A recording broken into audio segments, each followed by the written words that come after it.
1997 में अपनी मौत के 5 साल बाद मदर टेरेसा ने सन 2002 में मेनका बेसरा नामक एक लड़की का पेट का ट्यूमर सिर्फ अपनी तस्वीरों से ही ठीक कर दिया।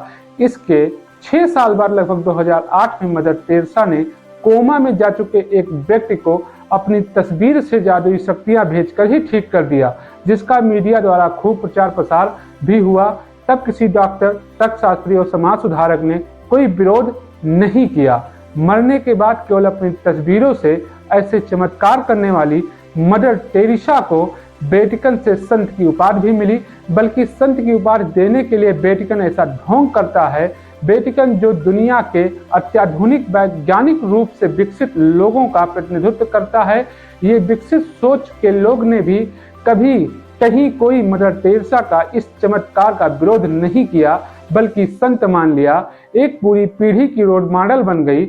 मदर टेरेसा, उनके नाम पर सड़कें हैं, चर्च हैं। मिस इंडिया में हर दूसरी लड़की उनके जैसा बनना चाहती है।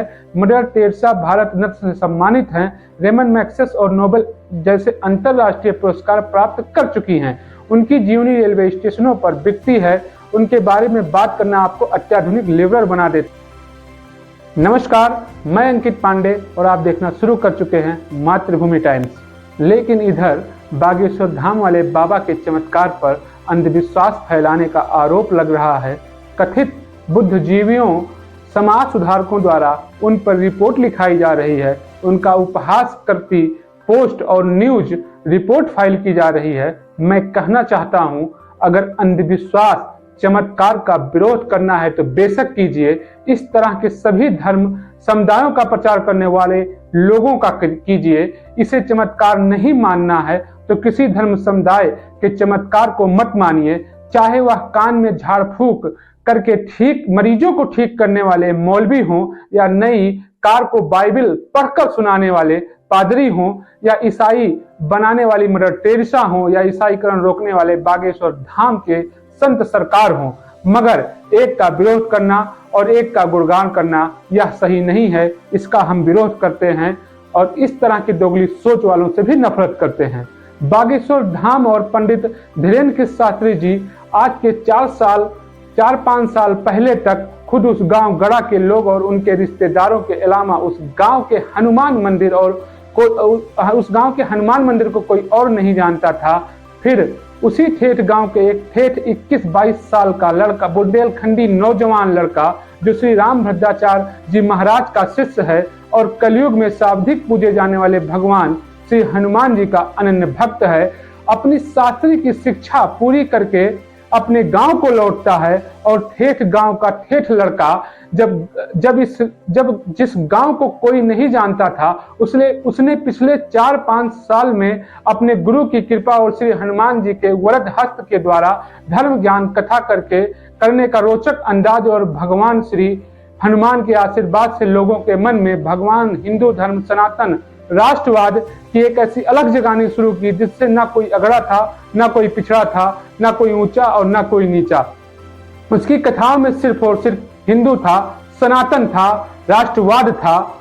और आदिवासी जैसे जंगल इलाके में जाकर उनके बीच बैठकर राम कथा करना हो, सैकड़ों लड़कियों की हर साल शादी करने का महायज्ञ, बुंदेलखंड जैसे पिछड़े इलाकों में कैंसर अस्पताल शुरू करने की वकालत हो, उसने न सिर्फ इसका सपना दिखाया बल्कि उसे करके भी दिखाया। और सबसे बड़ी बात यह है, यह सब कुछ निशुल्क, स्वेच्छा से जो भी कुछ देना हो दे दो, नहीं तो कोई बात नहीं।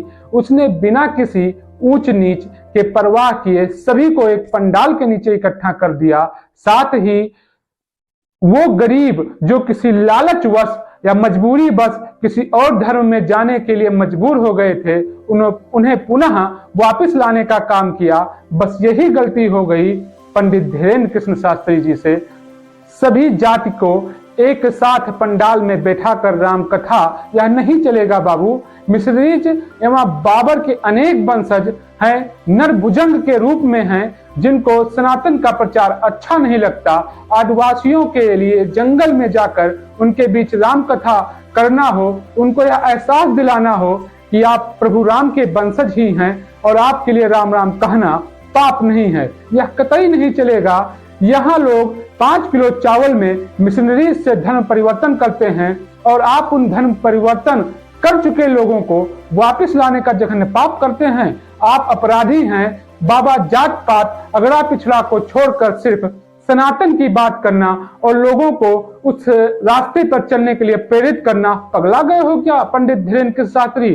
खैर, 26 साल की उम्र में यदि इस अत्यंत पिछड़े हुए इलाके से बेहद ठेठ गांव से निकला यह लड़का जिसने खुद की प्रतिभा का लोहा पूरे देश विदेश में मनवाया, तो यह निश्चित है कि जय कपीस लोक उजागर ऐसे श्री अनंत ज्ञानी बलवंत हनुमान जी के अनन्य भक्त अत्यंत गरीब परिवार से आने वाले साधारण ब्राह्मण श्री धीरेन्द्र कृष्ण शास्त्री जी एक गांव से निकले एक इस नौजवान ने सनातन को उठाने बढ़ाने और देश को सशक्त बनाने में का जो काम शुरू किया वह बिरले लोग ही कर पाते हैं। हम सभी सनातनी हिंदू आपके साथ